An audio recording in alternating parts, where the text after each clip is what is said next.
Hey everyone, welcome to Respawn Aim Fire, the kick-ass irreverent gaming podcast brought to you by Affable Idiots. I am one of your co-hosts, Chad. Throw to the wall, see if it sticks. Michael Innes. How am I? I'm so good. Thanks for asking me. You're so kind. We have our other co-host here, Adam. Break it in half before you put it in that pot, Gumbert. How are you, Adam? Yeah, you get to get as much as you possibly can in that boiling pot. You got to just break it apart as many times as you can. Yep. And joining us is Alex. We've referred to you traditionally in the past as a RAF regular, but I feel like you do so much on this podcast now that you should be called a co-host and something pasta related, Cozina. I was going to lead with something completely different, but because you brought that up, I realized that now I probably have to respond with what I should be called. I don't really know. It's a nickname. I mean, I was thinking like you could call me RAF Game Master because I'm in charge of a lot of the game shows we do. Ooh. But I mean, again, I do also, help out with a lot of the barf game stuff too. I don't know. I'll think about it. Did you make a spaghetti pun yet? I said a lot of things about him being a RAF regular, and then he should be a co-host, and then I ended with something about pasta. Oh, you know what you can call me? You know what you can call me in the interim while you try to figure out my new nickname? You can call me the RAF Régulier, which is how you say regular in French. Nope. Give it a shot. Just give it a shot. Not going to try once, Chad. Just say it once. And joining Chad, us in the chat, you don't have to say it any more times. Just try once. DF and Smitty says peanuts, popcorn, potato chips. When the prompt was, "Who's your favorite Spider-Man villain?" I guess Spider-Man wouldn't be as effective if he were chonky. So maybe that's a good villain. We're gonna do that along hold with on. Dallas. Hold up. Okay. I'm out. This isn't a joke. This isn't a bit. I forgot to start recording on Audacity. Dude, bruh, just hit record now and we'll patch it in later. We'll fix it in post. We'll post it in the daily fix with the guy from Community, Joe McHale. I am now recording. Joel McHale. If you're watching this on your podcast service, now you know why my audio all of a sudden sounds way better than before.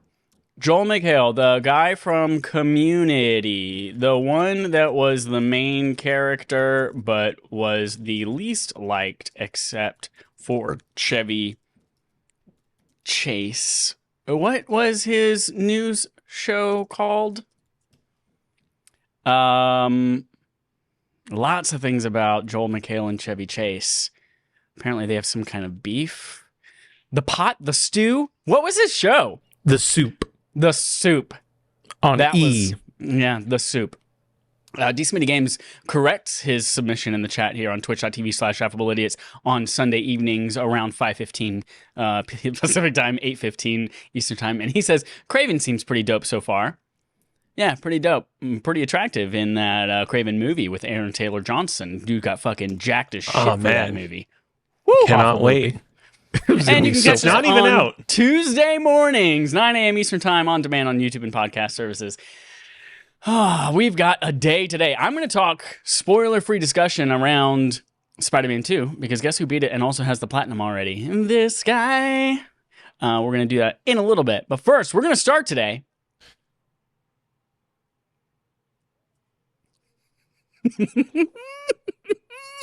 Chad, you okay? I chose chaos this morning when I woke up. Switch 2 should be an easy transition, says Wesley Inpool at IGN.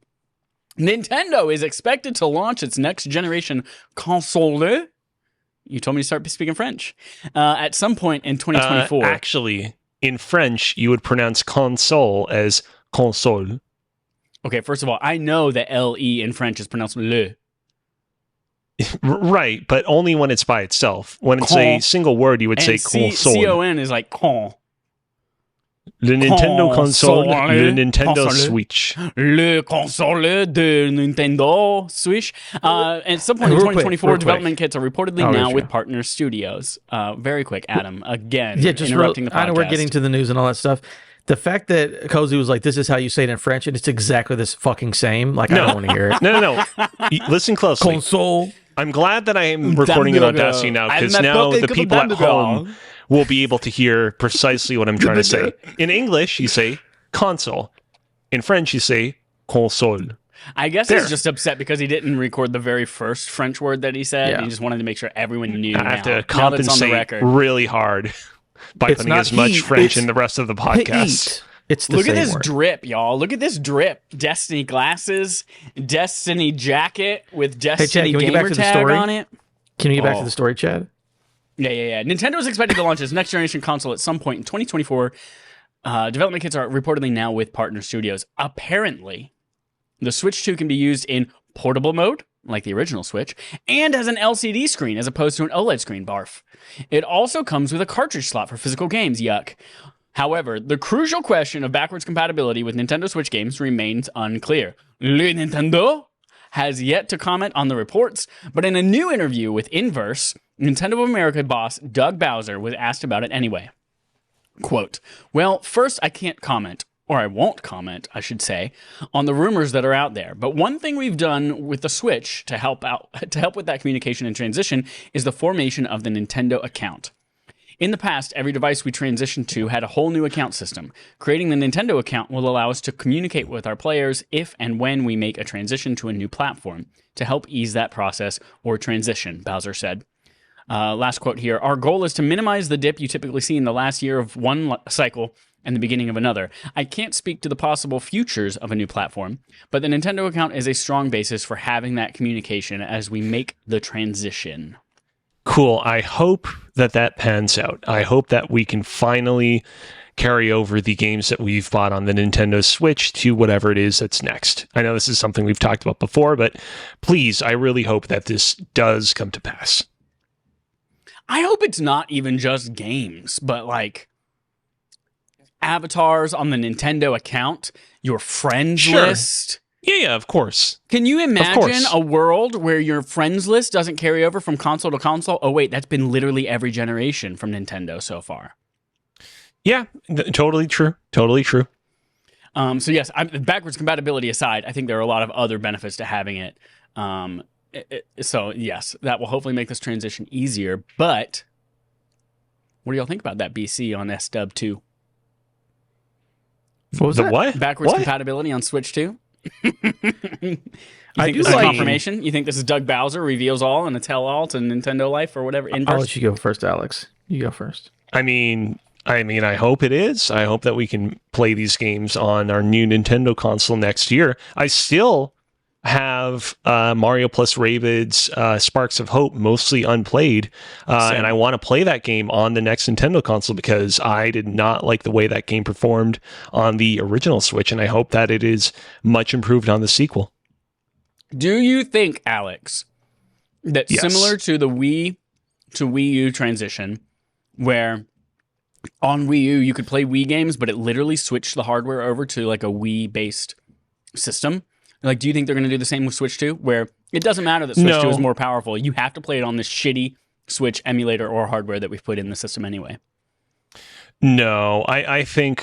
I don't know why they did that with the Wii and the Wii U. It must have been just, like, difficulties. Well, they did the same thing with the Wii and the GameCube. Right? No, that wasn't the case with the GameCube. Okay. You would just put a GameCube disc in and it would, start the GameCube. That was the Wii U. Yeah. That must have been an emulator. That must have been a foible that Nintendo had just making their first HD console, like, as so many other developers struggled making their first HD consoles. No, I suspect it'll be probably more akin to like the 3DS and how it could play DS games backwards compatible. That's my thinking. Y'all don't realize this, but I found the perfect receptacle for trail mix today. I don't know if you recognize this saying. Have you ever been to Avengers Campus? Disneyland, California Adventure? They have these little PIM beakers? Is that what you call these things? Beakers? A beaker, yeah. Yeah, they have these little PIM beakers that they serve alcoholic drinks in. And I brought one home because it has a little PIM particle thing on it, but it actually has a spout.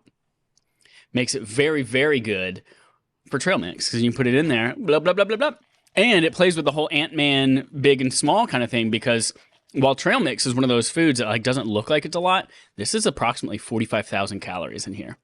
because it's just filled with 45,000? peanuts and chocolate and peanut butter. It's like all sorts of fats, and fats have 9 calories per gram versus most other types of macronutrients would have 4. So trail mix adds up very quickly. So it looks like a little, but it fills up a lot in your body. It gets you real fat.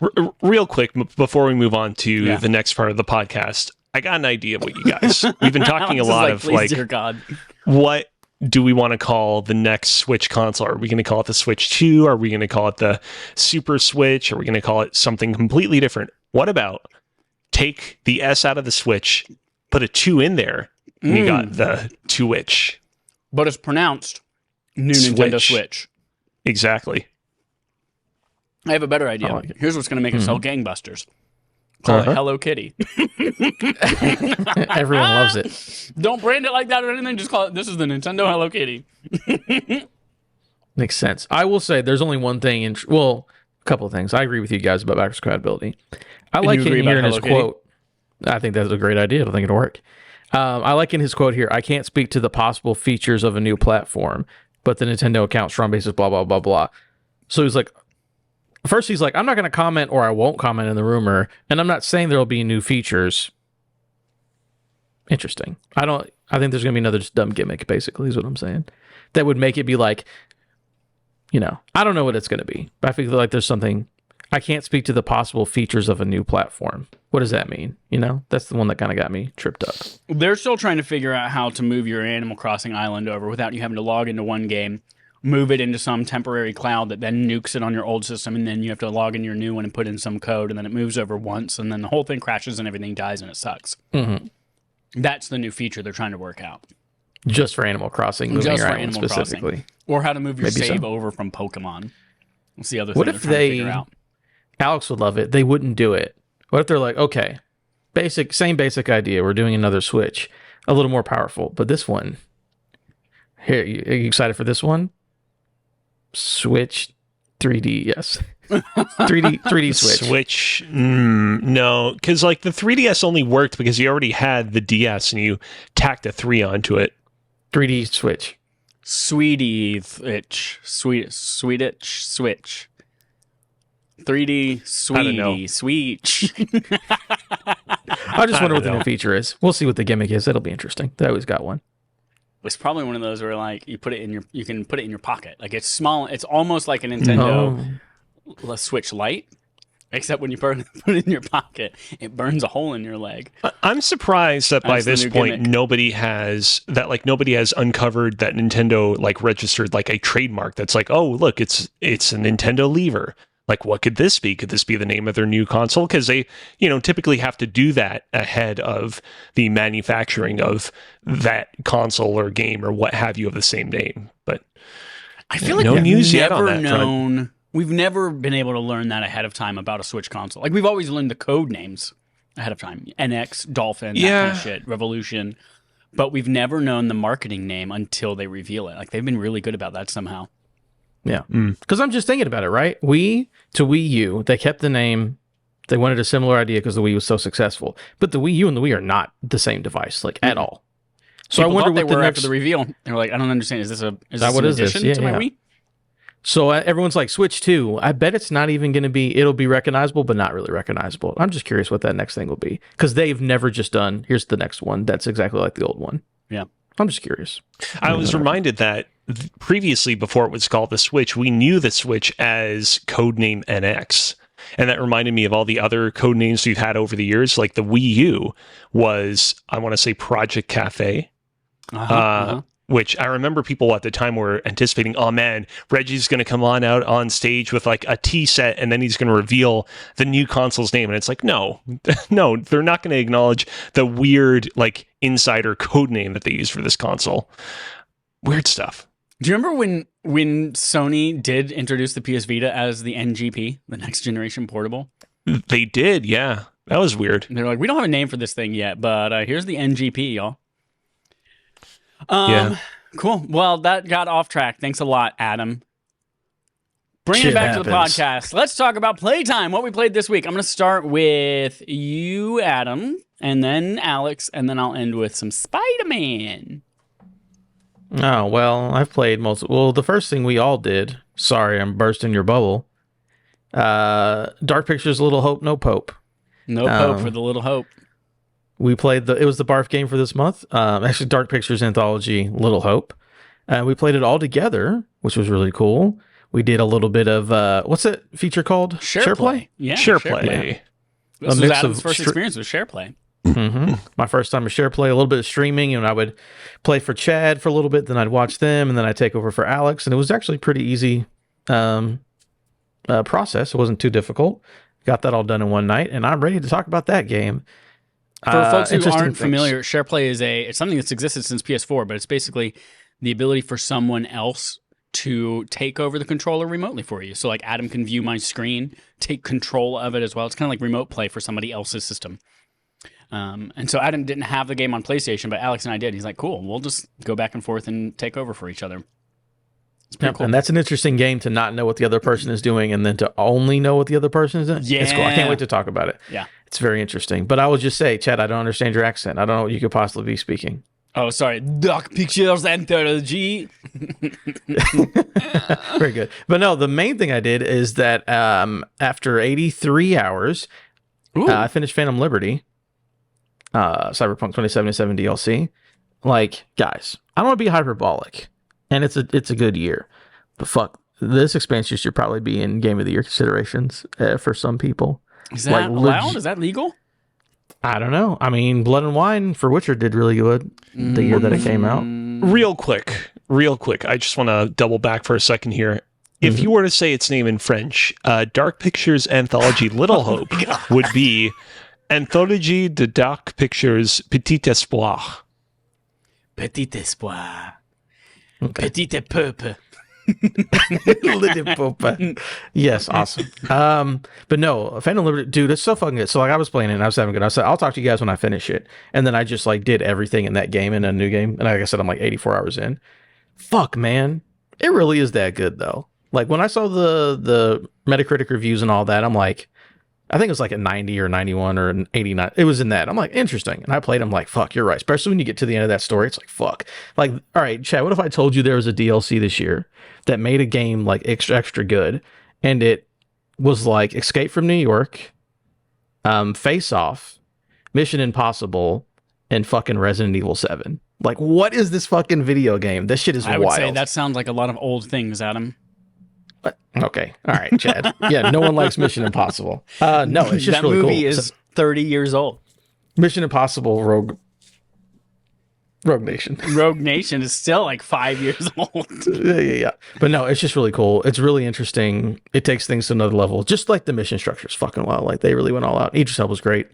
And yeah, there was just shit you would not expect to be in a open world RPG game that are just all over that DLC. Yeah, no spoilers, but Face Off is literally a thing that happens in that fucking DLC, and it's fucking wild. Shit. Did you spend 84 hours on just the DLC? No, I just replayed the entire game. Yeah. So it's fucking fantastic. I legitimately will be like, it's up there, guys. I'm telling you. Right. It's a tough year, of course. I'm not going to be like, that's better than Tears of the Kingdom or whatever, but like, it's fucking up there. Dope shit. And I also Mission Impossible 1 is 27 years old. Yeah. But Tom Cruise looks exactly the same. But yeah, and then I also played Spider-Man, but I'll let Chad talk about it and Cozy talk about it because they beat it, or I know Chad beat it at least, so, and I'm only like 2 or 3 hours in, so that's it. Play Phantom Liberty if you ever like Cyberpunk at all. It's fucking the best. Alex, tell me about your Lies of P extravaganza. So, yeah, on last week's podcast, I talked about how I was nearing the end of Lies of P. I finally finished the game off on Tuesday, and let me tell you, I will not go into any specific spoilers about what I experienced, but I had one hell of a time. Basically, long story short, you get to the final boss in Lies of P. It's this big old dude who you've been itching to fight the entire game, just wanting to knock him off his block.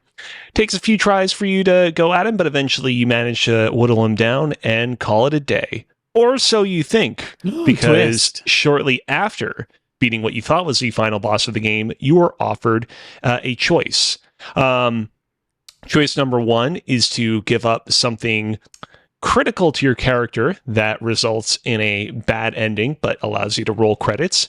Choice number 2 is you have to fight an even more powerful final boss.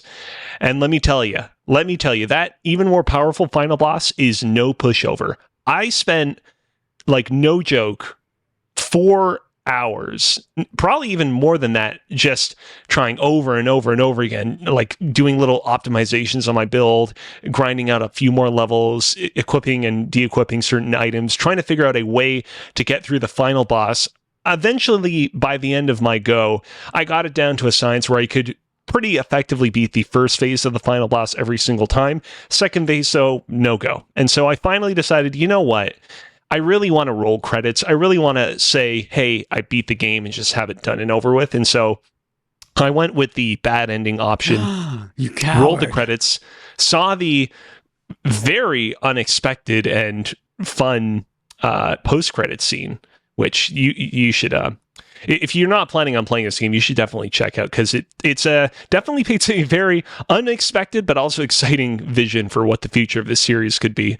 And I was like, oh man, I feel a little bit dejected. Like, I really had a lot of fun with this game overall. It's still going to rank high on my overall top 10 list of games that I enjoy this year at the end of the year. But like, that ending was a little bit of a bummer. And I was like, do I want to go ahead and start my New Game Plus playthrough, retain, most of the items I carried along the way, and, continue from there? And 2 nights later, I was like, you know what? Let's go ahead. Let's start a New Game Plus playthrough. Started it, and within like an hour, I was like, oh man, I am so back into this game. I'm so back into... first off, taking advantage of all the things that I carried over from my original playthrough. I'm so into respecking my character and like trying to figure out a more optimal build, not only for taking down the more powerful enemies of New Game Plus mode, but also for eventually figuring out how I'm going to take down the godforsaken final boss that I never took down the first time around. And yeah, like, this game, it's been such an interesting journey. Of this game went from a game that I enjoyed from front to back to a game that really left a sour taste in my mouth because of the way it ended, to a game that I'm now actually even higher on because of how much fun I'm having in the post-game New Game Plus of this game. This game really like profoundly impressed me. And of course, while I'm not quite at the final boss all over again to see if I can finally give him the good old 1-2. I'm definitely getting close, and I am excited to report back on whether or not I can take care of it. A couple of people within my friends group, who I don't even necessarily consider to be super huge gamers, were able to get the platinum for this game, so it's definitely attainable, but it's not going to be not easy. I don't know if that was too many double negatives, but yeah. New Game Plus on Souls-like games are always so fun because, again, like you said, you're super powerful. You've got all these things, all these skills and weapons, but then you already know the boss weaknesses. You know how to defeat everything. So like, they go so much quicker than a regular game of like a regular original run would be. I love those, and I love that you're back into it. I'm excited. This is one of those games that once like Thanksgiving break hits, I'm going to finish. I'm still making that list of things to finish for the year, and this is one of them. Definitely give it another shot for sure. So yeah, that like I said, I'm continuing to play that game in New Game Plus mode. But there's another game that I started. Another game by the name of Marvel's Spider-Man 2 from Insomniac Games. And Chad, allow me to ask you a question or two. Okay. You can't buy a NYC slice of pizza. You can't go to Coney Island and enjoy the world's famous Nathan's hot dog. Countertop saying a slice of You can't ride the subway. You can't go into a deli. You can't hail a cab. The city, for all intents and purposes, is nothing more than a jungle gym, spelled JIM, for Spider-Man to swing/fly through. How could you love such a busted and shallow game? No, I'm joking. This is a funny tweet that I saw circulating. I was going to say, who wrote that? I don't know. The person that was sharing this tweet cut off the name of the person because I'm presuming they were like, I don't want to direct any more hate at this person than they're probably already receiving. But yeah, I am only I'm actually probably about as far into this game as Adam is. In fact, I'm at about 15% in terms of the overall completion. So I've made like some progress through a couple of pretty major story missions. I'm definitely in the swing of things, but I'm actually not super far into this. I'll kind of keep my thoughts short and sweet and just say that like I'm having a lot of fun with the game. I think all the kind of traversal mechanics are great. Combat is as fun as ever. It does so far feel a lot like more Spider-Man, which I'm not necessarily complaining about, but I feel like the game has yet to reveal all its hand to me, and I am hoping that it will do so. Dope. I played Dark Pictures, I played Destiny 2 Season of the Lost, and I played Spider-Man 2. I'm going to throw some stats out there. So, the game released Thursday at 9 p.m. Pacific time, and I had beat the game by Saturday at 11 p.m. Pacific time, so it's 50 hours later. Wow. It took me 25 hours to beat the game, so that means half of my hours of my day were devoted to Spider-Man for 2 days. Why'd you bother sleeping? You were slacking. I slept a little bit, spent a little bit of time, I spent literally like an hour and a half looking up what the fuck all the variable refresh rate stuff means and looks like, and watched a half-hour Digital Foundry video and all this kind of stuff. I spent an hour and a half of that 25 hours in photo mode. Wow. I took 123 photos that I kept from the campaign, and then plenty more that I was like, that's not good enough, or a different angle of something else. And then I cleaned up the Platinum Trophy earlier today after a few more hours of cleaning up some side mission stuff. I finished the game at 87% completion of the world, and then cleaned up that last 13% today. This is a game that I think... There are so many games, like for instance, Sea of Stars is a game that I really loved this year that I'm like, this is my favorite JRPG of all time. If you're into JRPGs, you should play this game. But I think this is the first game that I've played this year where it's like literally anybody should play this game. I think it is a technical showcase. I think it is gorgeous. After watching the Digital Foundry video and seeing how all of this works and the reflections that are all ray traced and the way that the water has been improved and different now, I am now like super impressed with the technical achievements of this game as well. But I think that it just has a fantastic story with characters. It does an open world so well that it has a limited number of mission trees, not trees, but like side missions with multiple things in them that all result in something meaningful. There's enough for you to do while not feeling overwhelmed.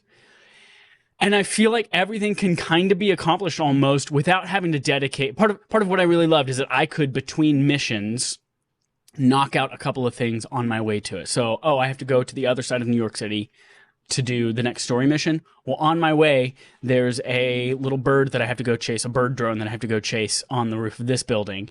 And that takes me 30 seconds to do. And then after I do that, I see on my way there is a science puzzle that I'm going to go do for Peter. Oh, cool. Done that. It takes like a minute to do that. And so I don't feel like I have to go district by district grinding everything like I did in the first games. And that's kind of indicative of how I feel the whole game is. Like there's no grind. It took all of the... I wouldn't say fluff, but it was fluff. In the first, there were some fluff in the first game. Like there were, I think, 7 pigeon chasing missions on the just chasing. Well, my main issue it was like every time a major story thing happened, it's like, now there's 5 more random crimes per borough. Oh, and it's also like go fight some random crimes while we wait for someone to call you for the next story mission. Yeah.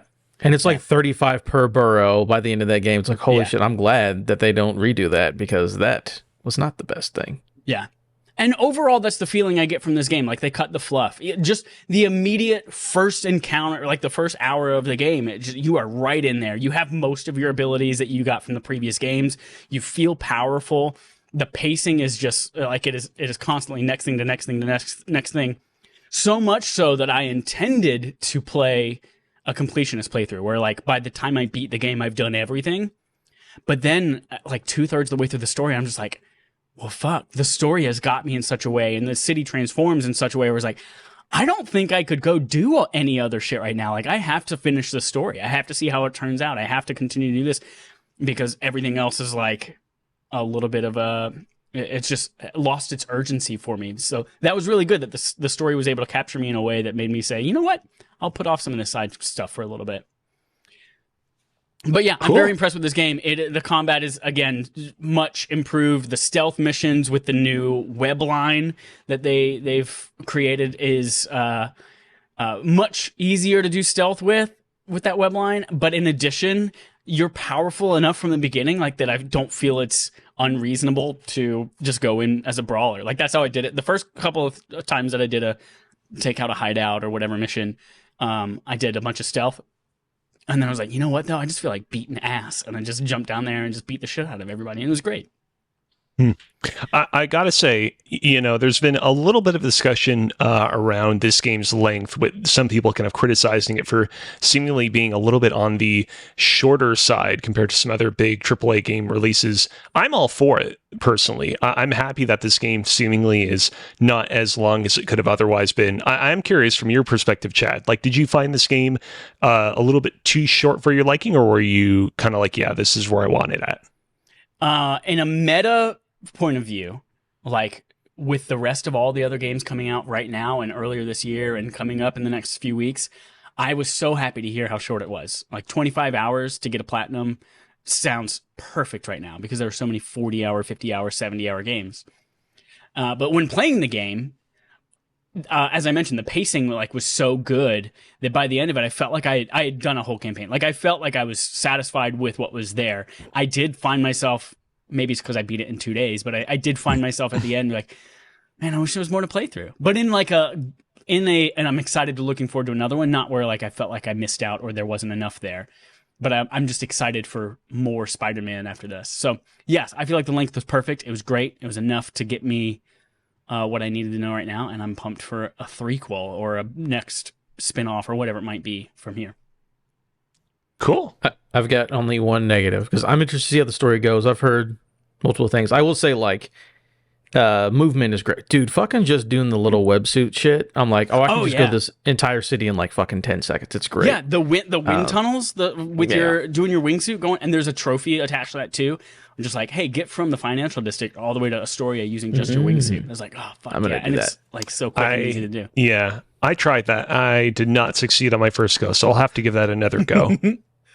I will say the only negative I have at the moment, I'm with Alex. It does feel like more Spider-Man, but I don't think that's a bad thing. Why? What the fuck did they do to Peter and MJ's face? Why are these the ugliest human beings I've ever seen in my life? What happened to them? It's funny because at the beginning of the game, it's like, watch a video to catch back up. I'm like, oh, cool.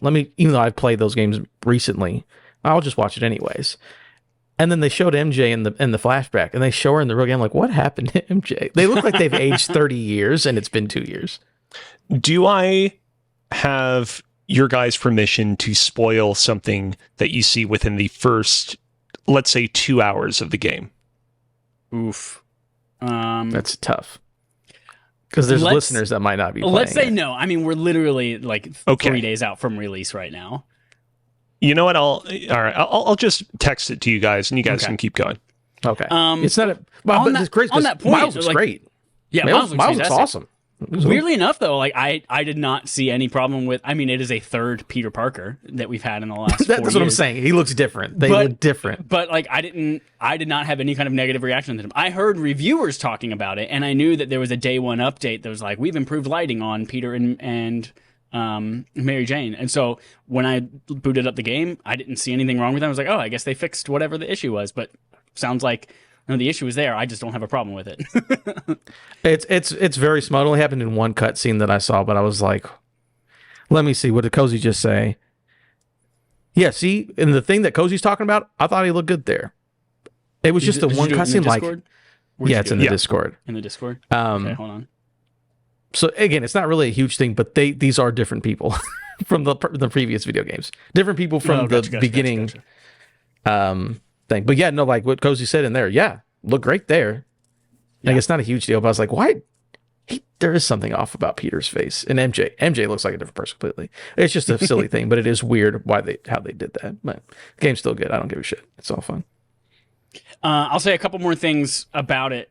One is I really actually enjoy how different playing as the Spider-Man feel, not from just a tactical perspective, like feeling different using Venom powers, like Miles Venom, not like symbiote Venom, but using Venom powers as Miles and then the spider claws as Peter.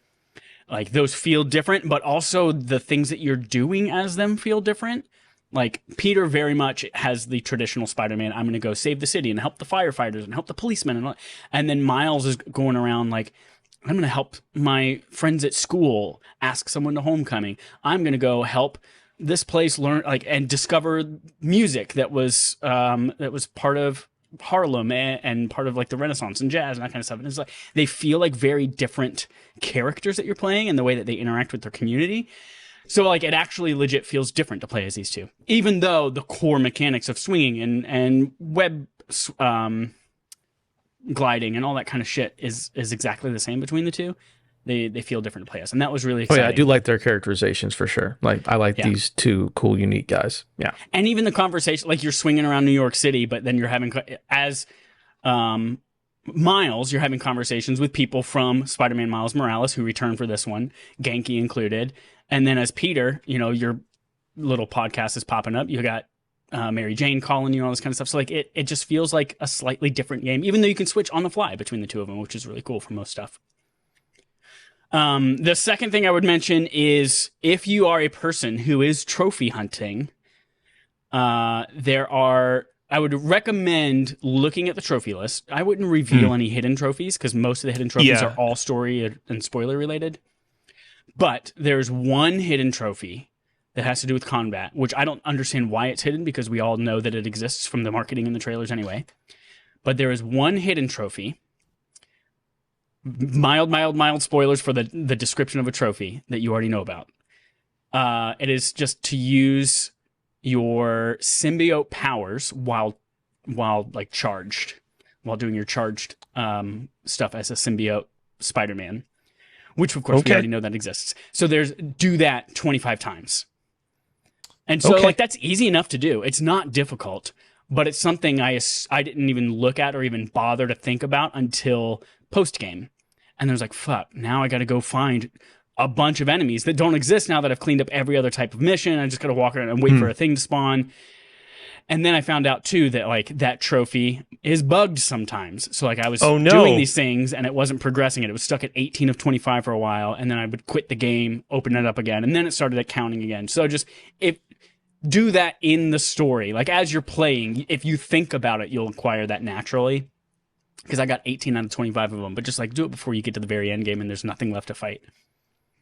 Okay, I appreciate that, Chad, because I did exactly what you said. I looked at the trophy list without revealing any of the hidden trophies, and I'm glad that you brought that to my attention. Yeah. And one last thing about trophies. This is a game, I have not used the hints feature on PlayStation 5, where like you can go to a trophy and there's like a little hint thing, and you can reveal it and it tells you, like for instance, there's a trophy for go see Aunt May's grave as Spider-Man. And I was like, oh, man, cool. I like that. Seems easy enough to do. I don't know where the fuck Aunt May's grave is. And so you can go to the hint feature and it's like, Aunt May's grave is right here, blah, blah, blah. And it like shows a little map and then a little video of you swinging to it and what to do when you get there. I was like, yeah. And then it also has just a text description because I hate whenever I'm going to go Google something. It's like, how do I do this? And then you get to a 14-minute video with the YouTuber. Hey, everyone. Thanks for watching my Spider-Man video. I'm here to reveal Aunt May's grave. But first, talk about Nuka-Cola. Nuka-Cola sponsoring this stream. Blah, blah. And it's like, just fucking tell me where the grave is. Yeah, from Fallout. So a fiction. Never mind. Go ahead. I don't know. It was the first thing that came to mind, Adam. No, I love it. I'm trying to think, like, what's a, like, Nuka-Cola equivalent in, like, the Marvel universe? And I can't think of one. Coca-Cola? Right, but something specifically in the Marvel universe that doesn't exist in real life. Hold on. Roxana Cola. There you go. Yeah, very, very, very, very, very, very good game. It is on my short list for Game of the Year. I think it is the best Spider-Man game that is out there as well. Also very impressed with Insomniac.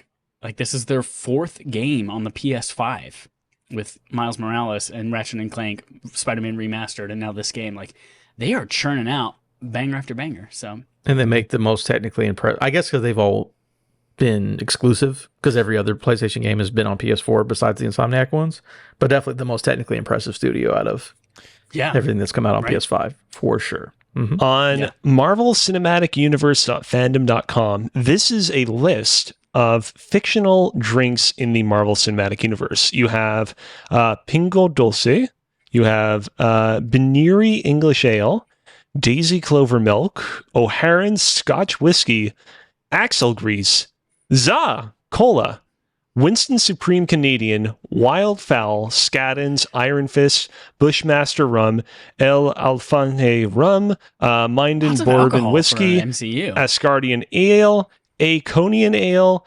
Barraculata, La Respuenta, how long is this list, Alex? Tuxford Beer, Maison du Mépris, Cane Cola, Yo Magic, and Westview Dairy Milk. I don't remember any of these except for Yo Magic, because that was one of the, if you remember, it was like one of the interstitial commercials in WandaVision. I say those feel like they were just things that were sitting on Tony's cabinet in Iron Man 2 that someone has just like zoomed in on. Well, we all know what Asgardian Ale is. Like, we've seen Thor. That one, of course. All those whiskeys and scotches and like that was just in a party scene in Iron Man 2, 100%. Yeah. Dope. So that's my spoiler-free Spider-Man 2 review. Papa John's. Next up, Quest Log. PS5 Slim release date. Says Wesley Inpole at IGN. Look at Wesley coming back in for another.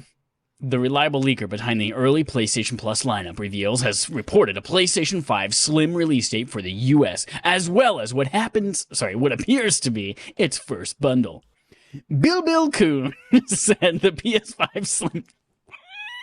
I love how relevant internet handles are to news and things like that nowadays. Like, I love nothing more than like a reporter on CNN talking about Reddit user Big Busty Babes says blah blah blah. Anyway, Bill Coon said that the PS5 Slim Standard Edition bundled with Insomniac Spider-Man 2 launches in the US on November 8th. Priced at $559.99. That's the same price as the current Standard Edition PS5 with Spider-Man 2 as well. Bill Coon also mentioned a release date of November 10th for the standard and digital versions of the PS5 Slim in the US. So it looks like they might be trying to, like, if you want this thing right now, guess what? You're also getting Spider-Man. But if you want to wait a couple days, we'll sell you the thing by itself if you want. Really trying to drive up those PS5 exclusives. Love it. What is the release date for Portal? 15th, November 15th. So we know that's coming out. We know when the Slims are now coming out. No word on those fucking earbuds. No word on those fucking earbuds. I'm also curious, I don't know if this is the case or not, if this new PlayStation 5 has the Link audio technology in it, so you don't have to use a dongle. Because that would be real stupid if they brought out a new, slimmer, more efficient version of this system without the new audio codec or hardware or whatever the fuck that they're also putting in the Portal. Like, that would be real dumb. Phil Spencer speaks on Activision that's IP, intellectual property. Tom Ivan at VGC tells us, Microsoft's head of gaming has discussed how the company plans to approach utilizing Activision Blizzard's vast back catalog of games. Quote, the amount of franchises that we now have in our portfolio is kind of inspiring. It's daunting. Phil Spencer told the official Xbox podcast, I feel that we have to be a great custodian for the content that we touch. These are memories from people on different platforms, different decades. So I'm going to start with the teams and what they are passionate about, and that's why I'm excited to go on these studio visits, and then we'll look at it. Spencer said he would be fully supportive of the studios revisiting other older titles if it was a direction they wanted to take. Quote, because I think there's just an amazing trove of things that we can go back and touch again, but he suggested doing so wasn't something that Xbox would mandate. I love that. I love that it's like a Phil saying, hey, I'm your boss, but like, do what you want to. Just let me know what you're going to do. If you really want to go back and revisit this old-ass franchise that's dead that no one's seen but they're excited about, go back and do it. We've got 50,000 of you studios. We can afford for some of you to work on old shit that no one cares about. Or be like, hey, Rare, you want to do Spyro? Sure, whatever. Do your thing. Yeah. I think it's most interesting. We'll see how this shakes out. But when a bunch of those studios at Activision just ended up like, hey, you guys made a bunch of games, but now just make Call of Duty multiplayer maps or support Warzone and shit. Again, they still, obviously that's a big money maker. They still need those people to do that. But it would be cool if some of those people could go back to doing the things they were doing before they were forced to do Call of Duty. Yeah, can you imagine doing something creative instead of like just doing textures on the side of a map in Call of Duty from 3 years ago that they're just bringing back to this Call of Duty now? Yeah. That'd be great. But like, hey, let us, Toys for Bob, let us make games instead of just doing Call of Duty shit. That'd be awesome. Yeah. So that's nice that there's the possibility that they could do that if their team wants to. And that's my thing. Is like, I'm a little bit silent during the story because like, sounds great. I believe that he believes what he's saying right here. Go do it. Like, go out and actually do it. Because like, we've been waiting for far too long for this deal to go through, and like we all have opinions and don't feel maybe totally cool with it, but ultimately there is a potential for some cool stuff to come out of this, but you guys got to go and you got to actually do it now, please.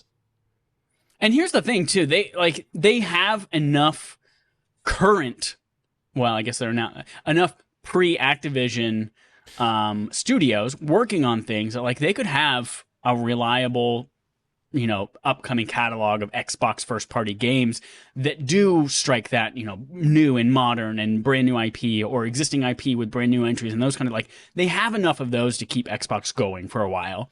And now that they've literally doubled in size with Activision Blizzard King, like there are a lot of other holes and gaps that they can fill in or like do whatever the fuck they want. So they've got a lot of flexibility now that they're enormous. Bust out your Vigilante 7 carts, folks, says Tom Ivan at VGC. Stop. Analog. Does anyone... This obviously, I wrote this headline. Does anyone get the reference? No, I don't know what a Vigilante 7 cart is. Nope. Oh my god. Vigilante 7 was like, not Twisted Metal, but was a like combat car racing game that was on the N64 that I might be one of the only 3 people in the world who've ever played, and I love that game. Yeah. No, I played Twisted Metal on my PSP. I played Destruction Derby on my PC. Never played Vigilante 7, nor had I heard of it. So it's good stuff. That's how smart I am. I did play NASCAR Days of Thunder. Oh, me too. It was an Xbox game. I think it was Xbox. There were multiple NASCAR games. Anyways, continue. Okay. Was it Days of Thunder? Was that the NASCAR? No, that's the Tom Cruise movie. No, that's Thunder. There is. Yeah. There is something with Thunder in it that's a NASCAR game. Okay, you're absolutely correct. Let's go to Google. NASCAR, what's the game they released way back when? You can't. That has Thunder in the title. Make sure it's not the Tom Cruise movie. So you put his name in there. Or the ride from Paramount's Carowinds called Thunder Road. Wait, was Thunder Road the Tom Cruise movie? Is it not Days of Thunder? It is Days of Thunder. A lost, unreleased Days of Thunder Nintendo game. 1990 Tom Cruise movie Days of Thunder. You put too much in there. Is Days of Thunder about Dale Earnhardt? How Days of Thunder failed NASCAR? Days of Thunder is like, we're going to do, what's the airplane movie? Top Gun, but like with cars. Okay, it's just NASCAR Thunder. There was NASCAR Thunder 2004. NASCAR Thunder. EA NASCAR Thunder. That's so weird. Oh, what Ricky a weird Bobby subtitle for a NASCAR game. Ricky Bobby is literally just a comedy version of Days of Thunder, so you should check those out. Okay. I don't think I've seen Days of Thunder. It was on our VHS shelf as a kid, but I don't think I've ever seen it.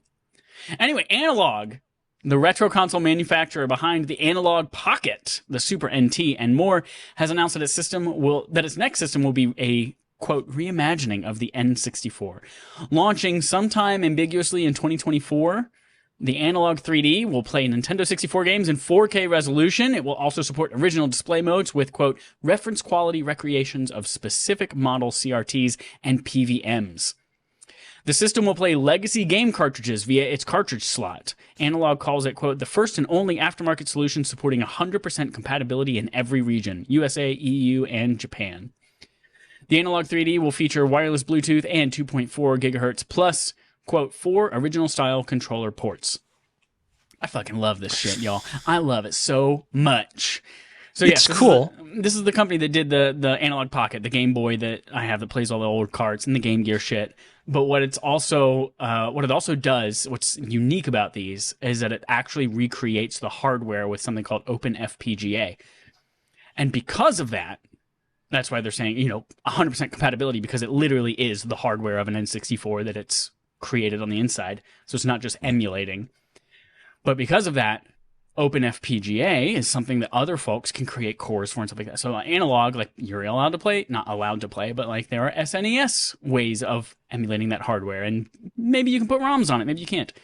But I would love for this to then become maybe you could do PlayStation on there as well. Do PlayStation 3D games. Maybe you could do, I don't know, Dreamcast on there. Like, that would be a great way to have 4K upscale Dreamcast games on my TV as well.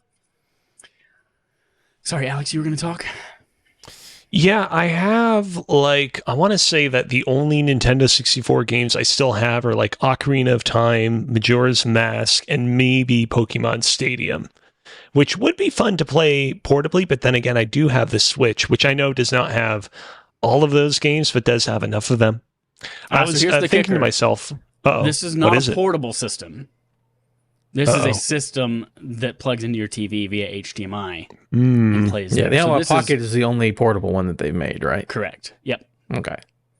But it is a system where you can play your old games into, and in 4K, which the Switch cannot do. Right. And nowadays, it's not just 4K, but it's also like this, like, really well curated and thought out, like, CRT filters and stuff like that. The Analog Pocket can play all your games to make them look exactly like they were on the Game Boy, or make them look like they're brand new LCD, or make them look high resolution 4K, that kind of shit too. So, well, when it comes to the Nintendo 64's catalog, like, there are only 2/3-ish games that I want to still play.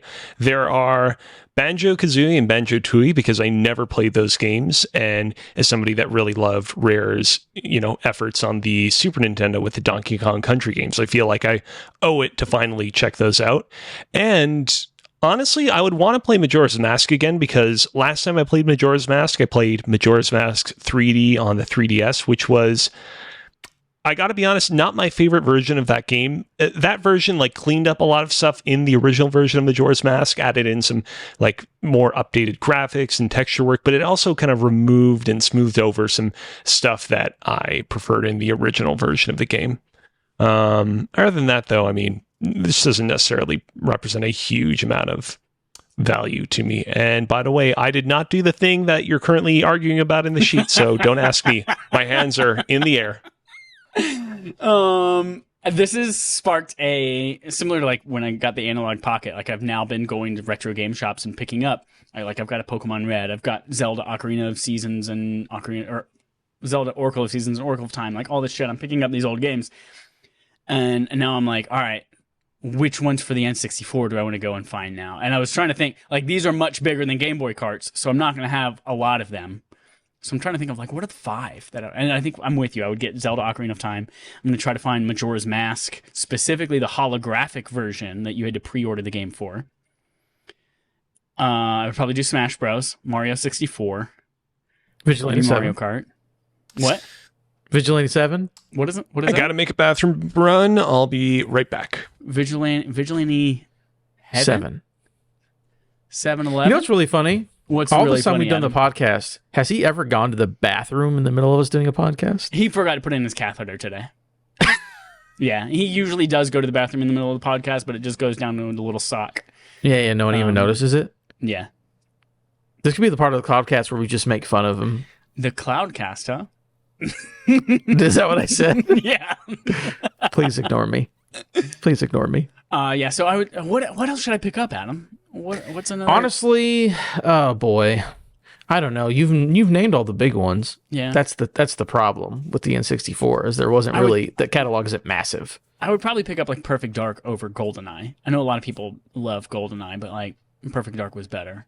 Here's the thing: And why that's would you also get any why I multiplayer games for this analog thing? Are you having people over to play it? You think? Maybe. It also has 4 N64 controller ports, and I have 2 Nintendo Switch Online Bluetooth N64 controllers that will work with it as well. So, like, maybe we'll have a party. That's what I'm Mario Party. We'll get Mario Party. That's a good idea. I think Mario Party would be fun. You gotta do the Mario Party where you, like, burn a hole rub in your hand off from rotating the N64 joystick. Yeah. Now, question for you, because I know I never knew about this company besides the Analog Pocket, right? Yeah. Have you messed with any of these other things? Like I've never like when I heard this story, I'm like, oh, they're making a portable, and because I assume they only made portable retro console emulator things.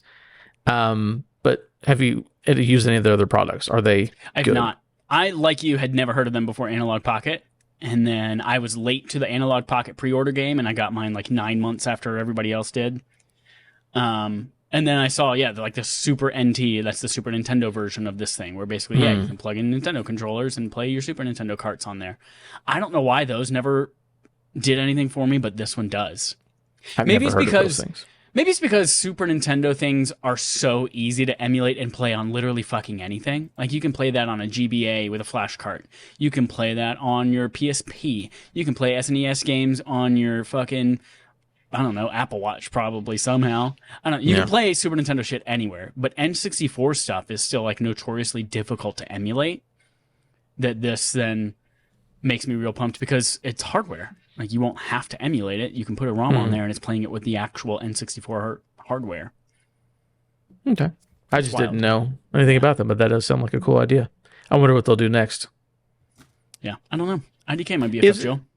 Is it going to be funny when we get to the day whenever people are recreating like PS2 and like GameCube and original Xbox like systems?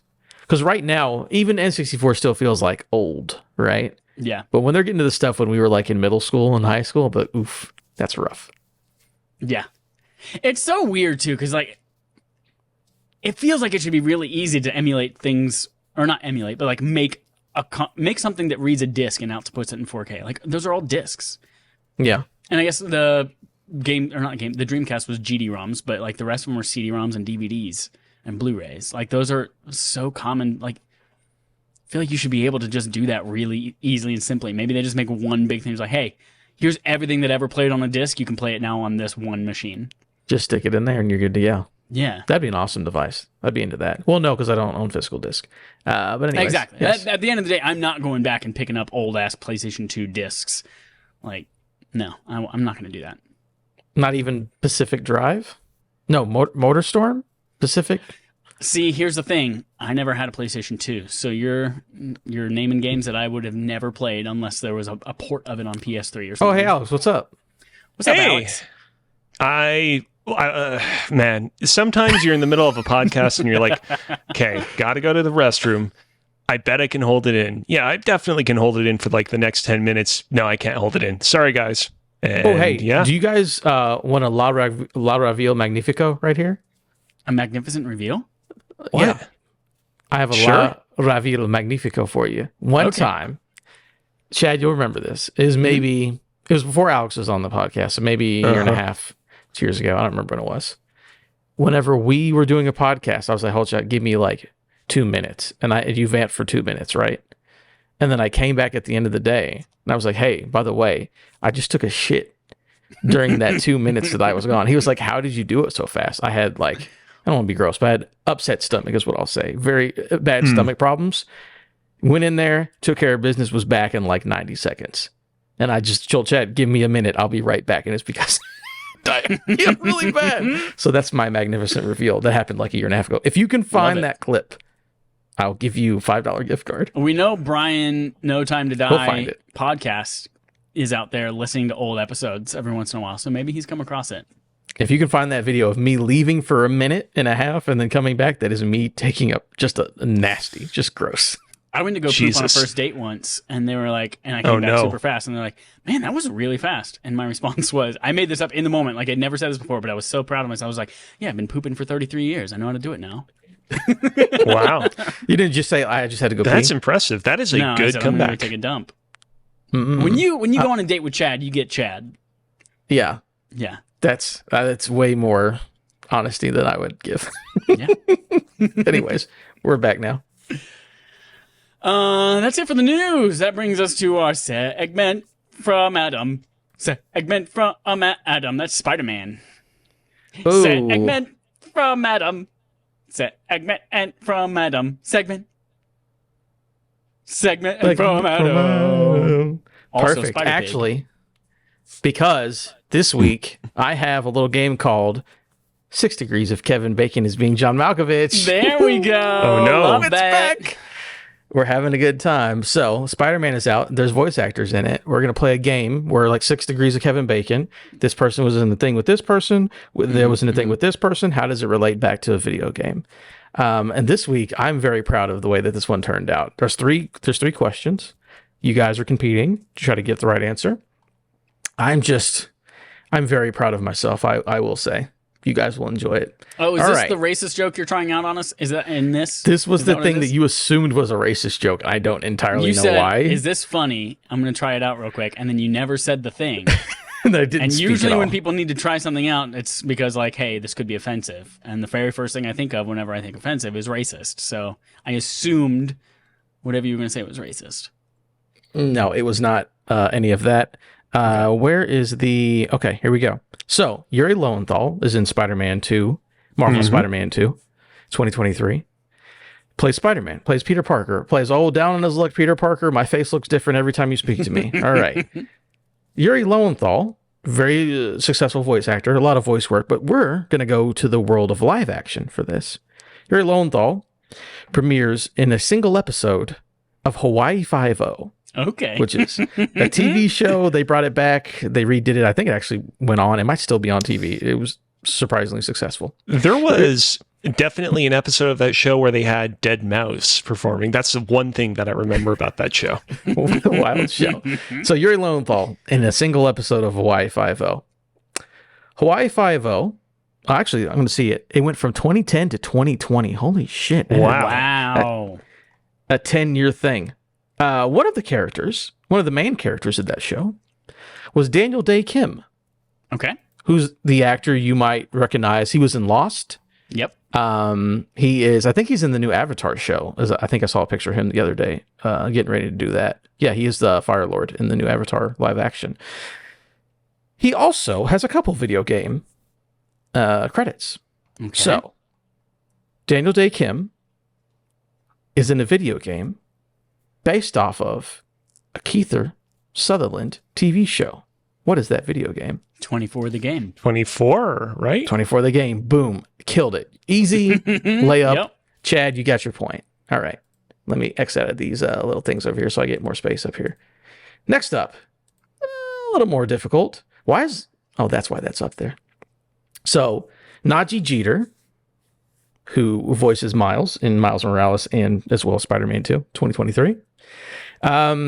He also has a couple film, television, and video game credits. But for this, we're going to focus on that he was in a single episode as Brandon Larrabee in Last Man Standing, which was a TV show. Tim Allen show. featuring Tim Allen, which was not exactly Home Improvement, but sort of Home Improvement, right? Okay. Which I believe was on the air for 4 years. Fucking crazy they brought that man back for that. Tim Allen, we all know, famous comedic actor. He's in Toy Story and all those fun Disney movies. We don't care about Toy Story, the Shaggy Dog right now. What we're talking about is Tim Allen was in a little movie called Wild Hogs. Yes, he was. It's a movie about a... Yeah, not familiar with it, but I John think I get the Travolta. idea. Yeah, Wild Hogs is a movie about a bunch of bikers, old dudes who are bikers. It's got Tim Allen, John Travolta, William H. Macy, who's been featured on this game before, as well as Martin Lawrence. Now, Martin Lawrence is the actor we're going to focus on today. Martin Lawrence, of course, is in Bad Boys. Right. And Black Knight. And Martin. Yeah, he's in a bunch of stuff like that. Now, as far as, excuse me, God, I got so confused. Where did my thing go? Okay, here it is. Martin Lawrence, Bad Boys. Bad Boys had a video game which has a 35 on Metacritic. Nice. Oh, Okay. I need not to good. know, can you guys tell me what was the title of the Bad Boys game on PS2 that got a 35 on Metacritic? So, Najee Jeter to Tim Allen to Martin Lawrence to Bad Boys video game. This is the first time I've ever asked you for a video game title specifically and not an actor, but we still got there in the end. So can you guys tell me what this Bad Boys video game is? Bad Boys, Boys Night. No. Bad Boys. Cop cops on the town. Bad boys, what you gonna do? Here's what I'll give you. Hard boys, bad boys, hard. I'll just let you guys do this because you're never going to guess it. But just continue. Bad boys, cars. That's it. Bad boys cars? Wait, Bad was it? boys, cars. Hold on, I think I got it. Was it a fuck? What was the other one? Was it a Goonies situation where they called it Bad Boys 3? No. It is based on Bad Was Boys it 2. Peter Jackson's Bad Boys, the movie, the game? No. Here's That's a what it King was. Kong joke. Okay, I here we know go. what it was. It was Bad Boys Miami Takedown. If you guys can tell me no, what I said console... No, you didn't. If you guys can tell me what console that came to, I'll let the first person who PS2. guesses it right have to win. That sounds like an original Xbox game. It's both. Okay. So You told us Cozy it was gets the point. PS2 ahead of time. I did. Yeah. I just was like, there's no way. I actually, the only reason I brought this up is because I actually own this game. Really? Maybe I rented it from a Blockbuster or something, but I have played Bad Boys Miami Takedown. Very bad video game. All right, last one up. Little actor. I don't know if he's in this video game, but Ike Amati voices the Prowler, at least in Miles Morales. Okay. Mm-hmm. We don't know if he's in this game. Doesn't matter. Ike Amati is the Prowler in Marvel's Miles Morales. Ike Amati. Uncle Aaron. Uncle Aaron. Unc.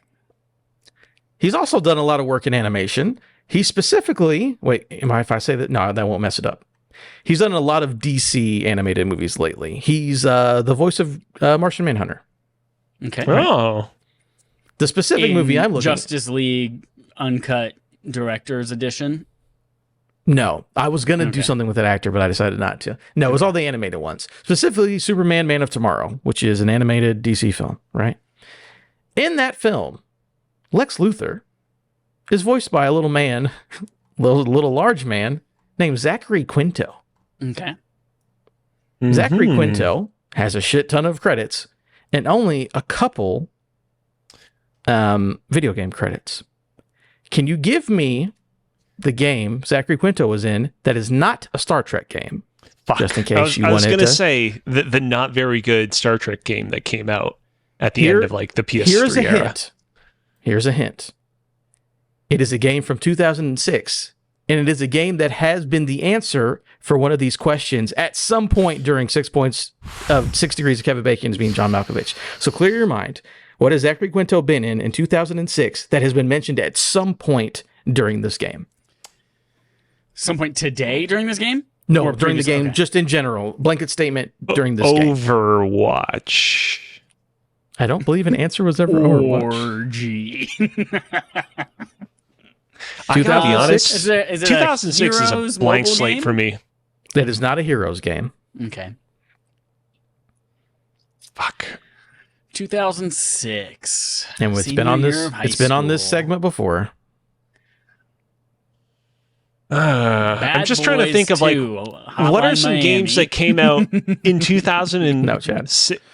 Wait a minute. Hold on a sec. Wait, did you say 2006 or 2016? 2006 is when the video Okay. game came out. Okay. That helps. So back then he was in Heroes. and that was Genji about it. Days Star of the Trek? Blade. That's never been on this list. Oh. I've never had that as an answer. Excite Truck. No. Wii Sports.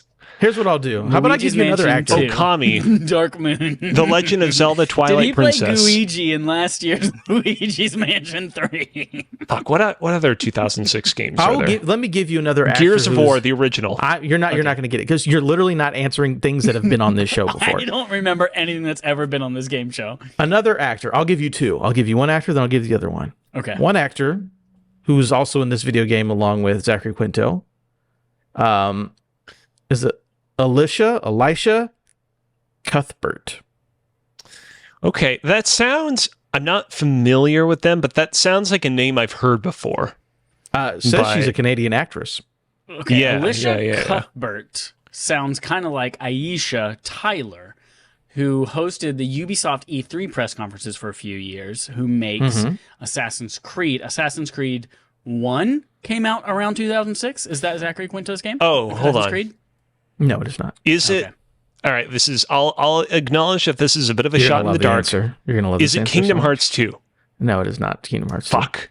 I was like, that would be a good answer because comes out in 2006, features a ton of voice talent from like who have done stuff in like a ton of different movies. But no, it's not Kingdom Hearts 2. Fuck. Chad won. It is 24. No, technically, Wait, what? Games in the chat won. He wrote 24 in the chat. Yeah, Zachary Quinto and Daniel Day Kim are both in 24 the game.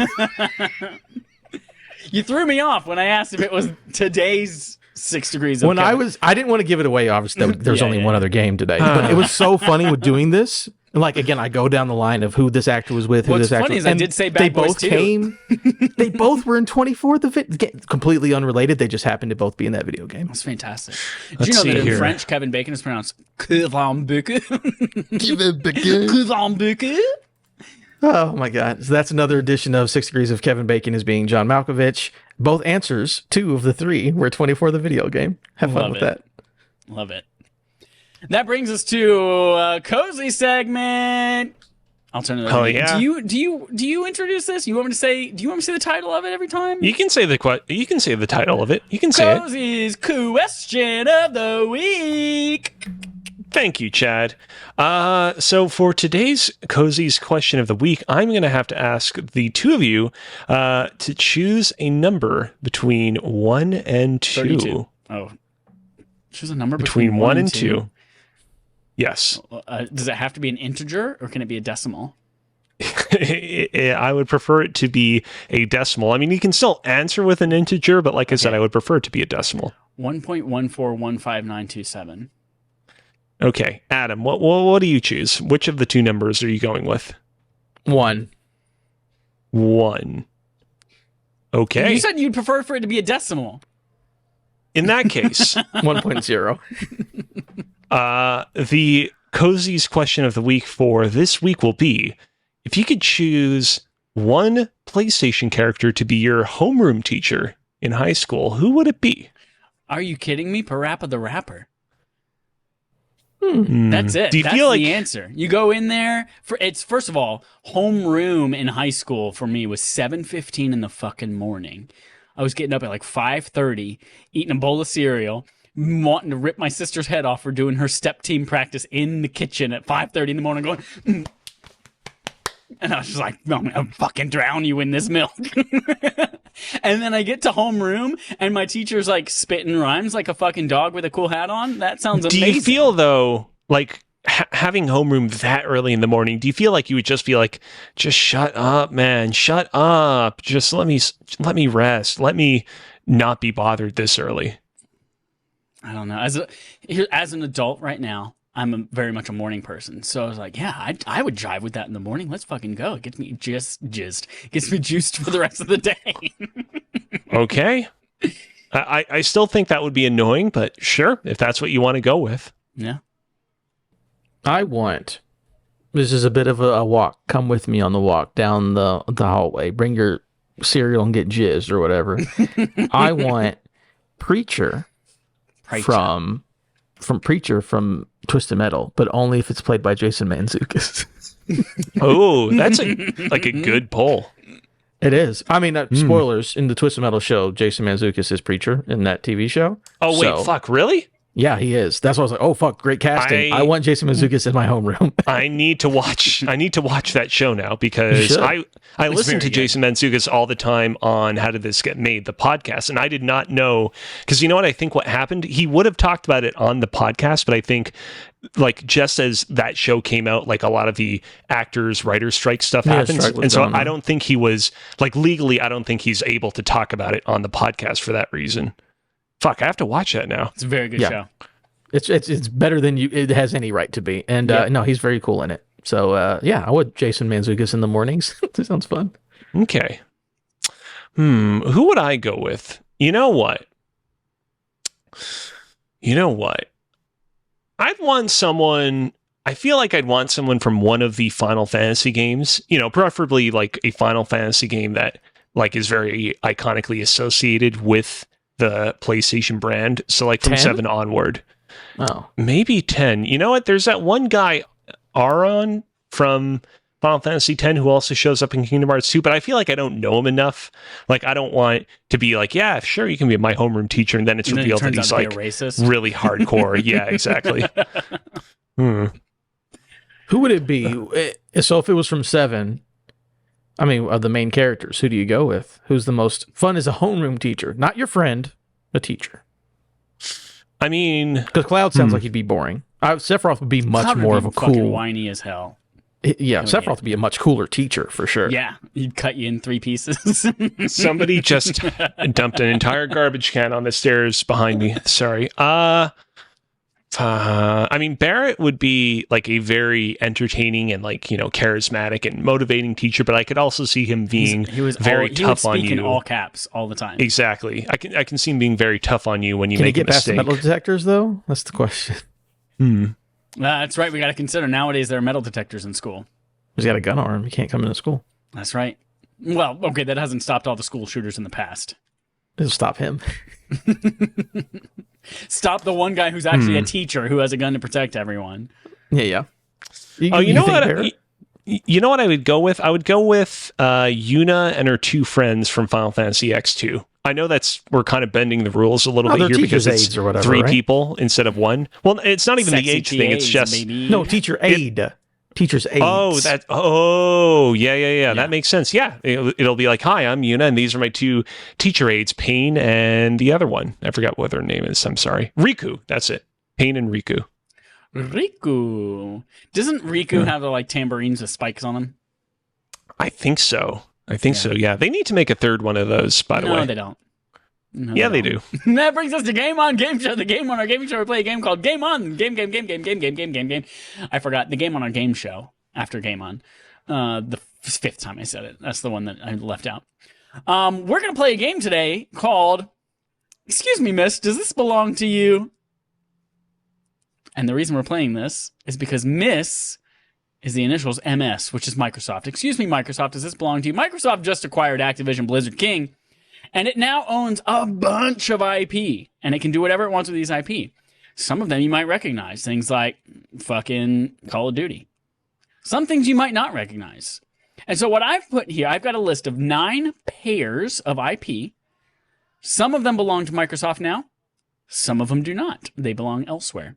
And I would love for you guys to guess, you folks to guess, whether or not they belong to Microsoft. So your answers are, yes, that belongs to Microsoft.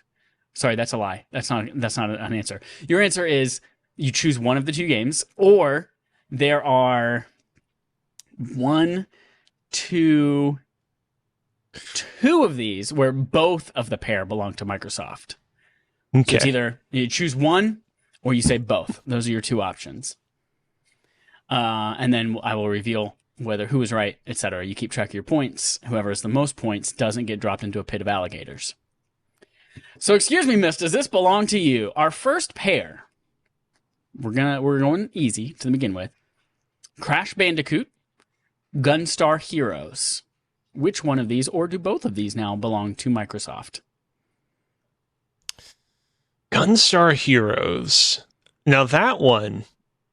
fuck. The problem with that game is I distinctly remember that being talked about a lot back in the day during the Wii era, because that was like one of the big, like, non-Nintendo games that came to the like Wii Virtual Console back in the day. But I don't remember if it was a Sega published game or like a game that was on a Sega console but was not made by Sega. I'll say Crash. Crash belongs, says Adam. I'll go with both Crash and Gunstar. The correct answer is Crash Bandicoot. Owned by Activision, now owned by Microsoft. So Crash Bandicoot belongs to Microsoft now. Excuse Gunstar me, Heroes. Does this belong to you? Altered Beast Prototype. Altered Beast is definitely Sega. I'm going to go with Prototype. Prototype as well for me. The correct answer is Prototype. That is correct. Yeah. But you get a point. This next one, Police Quest, King's Quest. I was like, isn't Police Quest a Kojima game? But that's Police Knots, not Police Quest. Police Knots, like KNOS? It's Police. K-N-O-T-S? Police Nauts. Hold on. I'm I'll look like it up. Boat Police. I'm going to just say King's Quest. Oh, interesting. Police Knots. Okay, never heard of that. Sorry, what did you say, Adam? I'm saying just King's Quest is Microsoft. Alex, what is your guess? I will go with Police Quest. The correct answer is both. Both King's Quest and Police Quest are Activision properties and now belong to Microsoft. I've never heard of Police Quest. Neither have I. These are both. I feel like I know. I can mentally picture what King's Quest looks like. I've never seen Police Quest though. I have no clue what that looks like. Excuse me, miss. Does this belong to you? Space Quest? Cat Quest? Both. Microsoft owns both of all the Quest games. Uh-oh, we lost Adam for a second. Adam, you still there? Oh no, Adam. All right. Well, Adam reconnects. Alex, I'm going to have you just all of your thoughts on how you're going to get to your answer. Go. Man. Again, these are two franchises where I've heard of both of them, but I can't mentally picture what they even look like. You know what? I'm going to go with Cat's Quest. That's going to be my final answer. Just Cat's Quest. The correct answer is just Space Quest. So neither of you get a point on that one. Adam is still frozen, like a little yogurt. Dear. Like a little frozen yogurt. We will. By the way, I purposefully did not include a ton of King games on here because they would be immediately recognizable. Anything that ends in, they have every fucking name that ends in Saga. Candy Crush Saga, Alphabetism Saga, you could have Saga. I'm telling you right now, Chad. Saga they have. Yeah, I'm telling you right now, Chad. You could have included like a million Saga games, and I would have been like, "Oh, okay, sure." The problem is, I'm sure they have some kind of trademark on whatever Saga that like any other name in that like that particular pattern, I'm sure is illegal. So like, I would never be able to find anything else other than making shit up. All right, well, we'll just continue these final five here with just you, Alex, and Adam won't have an opportunity to earn points. Real quick, actually, I'm just gonna... Has he typed anything in the chat? He is currently typing right now. Okay. Oh, no. Whoops, I broke this out in a video, and now everything is fucked. Return to app. Full screen. Great. Okay, here we go. Now he's gone. And now he's gone. Switching us over to the two-person view. You're gonna have Adam's name on your goddamn... Man, this has been an episode, even though it's been great, it has been an episode full of technical difficulties. Yeah, it has Woof McDuck, and now I'm enormous. Okay, to keep things fun, while I fix this, I'm going to read the next one. Excuse me, miss, does this belong to you? Zork. Zaxxon. Zork. Zaxxon.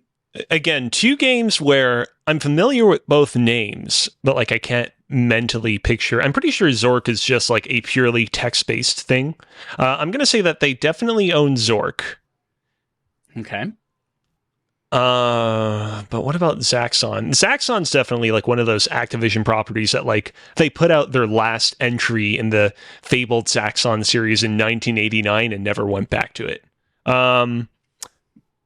Or did they? Because did they even work on Zaxxon to begin with? I'm going to go with just Zork. Correct answer is, just Zork. Yeah. All right, we've got 4 more here. Let's go with Geometry Wars. Fuck. Oh. Hold on, I put another game in here that we've already mentioned. Oh, no. Oh, no. Yeah. We're gonna go Geometry Wars.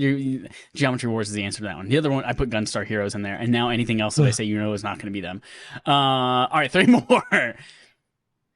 Gun and Wet. Gun and Wet. And Wet. Unlike some of the prior entries, like I definitely have mental images of these two games' box arts because they are Very iconic. Gun, it's the one where it's like a skull, and maybe there's like a gun integrated into like the design of the skull. Have never seen guns. They're on either side of the skull's face. Right, it's a right, Western exactly. game.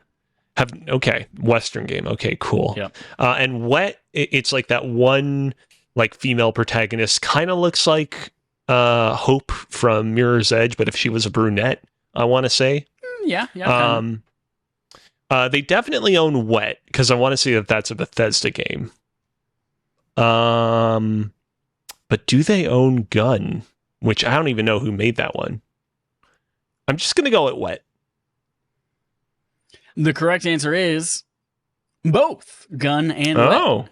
Gun was an Activision thing. Wet, the IP, was published by Bethesda Softworks, but was developed by the studio whose name escapes me right now, who developed Dead by Daylight. Wet, the IP, is owned by Microsoft now. 2 more. Phasmophobia, Phantasmagoria. Ooh. Is one of these two games... No, I was about to say, is one of these two games like that one game that was revealed at E3 many years ago and then got canceled? But what I was thinking of, Chad, was Phantom Dust. Do you remember this one? Oh, yeah, I do remember the Phantom Dust reveal. That was like was that an Xbox One original reveal showcase trailer? It was definitely during the Xbox One era, for sure. Yeah. I think Chad's back. Sorry, Adam's back. All right, we're switching to 3-person view. Nope. Uh-oh. Nope. Okay, we don't have audio from him, but his visual will stay here. Okay. Maybe, he says, with his eyes. His seductive eyes. Sorry, Chad, can you say the two names again? Yes, Phasmophobia, Phantasmagoria. Yeah, we can hear you. Yes, we can. Hope I didn't lose that entire recording. Phasmophoria and... Nope. Phasmophobia, Phantasmagoria. I'm just going to say, fuck it, Phasmophoria. Let's go. That's not an option.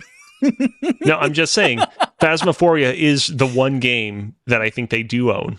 That game does not exist, and they do not own it. And the correct answer is Phantasmagoria is the one that they own. Are these real games? These are real games. Yes, Phantasmagoria is part of the Activision acquisition. Phasmophobia is that like scary game that everyone's playing now that's been delayed on PSVR. So I don't know what it is, but people play it on Steam a lot. Phantasmagoria is a point-and-click adventure horror game designed by Roberta Williams for Microsoft Windows and released by Sierra Online. Okay, so it's one of the old Sierra games. That makes sense. All right, you are very behind, Adam, but you can win it all with this one, which is worth 7 points. This is worth 7 points. Yep.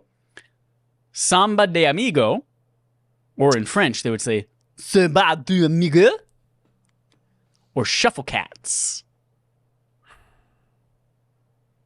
Samba de Amiga is Microsoft. Shuffle Cats is Microsoft.